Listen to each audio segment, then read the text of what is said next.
I now give the floor to land right defender.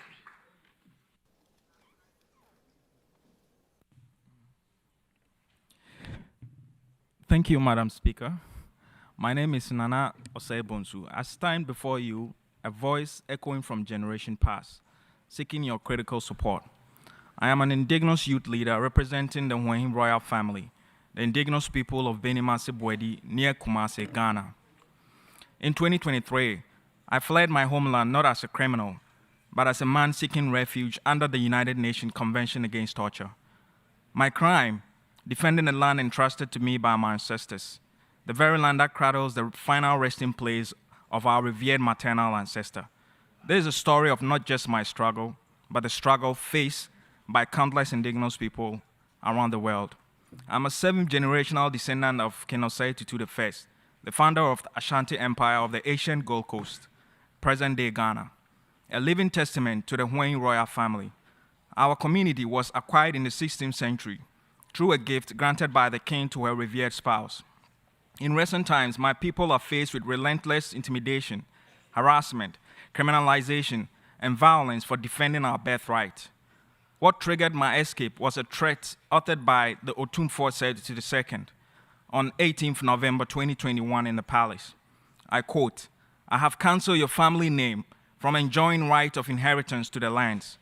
Anyone who disobeys me shall face my wrath," unquote.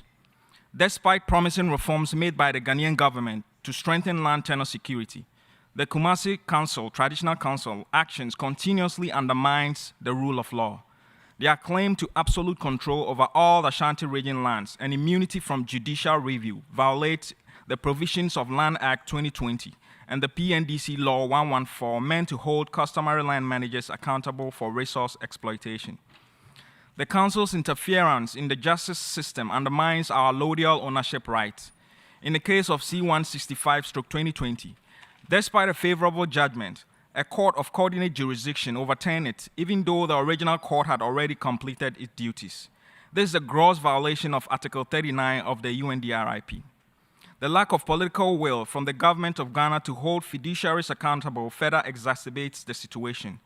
This is evident in my own human rights action, suit number HR 0026/2022, Nana Osei versus the Ghana Police Service and Attorney General's Department, where I was detained and tortured in police custody for 6 days solely for defending my indigenous rights, pursuant to Article 8 of the United Nations Declaration on Rights of Indigenous People. Recommendations. Justice alone cannot heal these wounds. We seek the collaboration of UN agencies, philanthropists, and the mainstream media to support us in championing the mission of land right defenders. We call on the international. I thank you for your statement.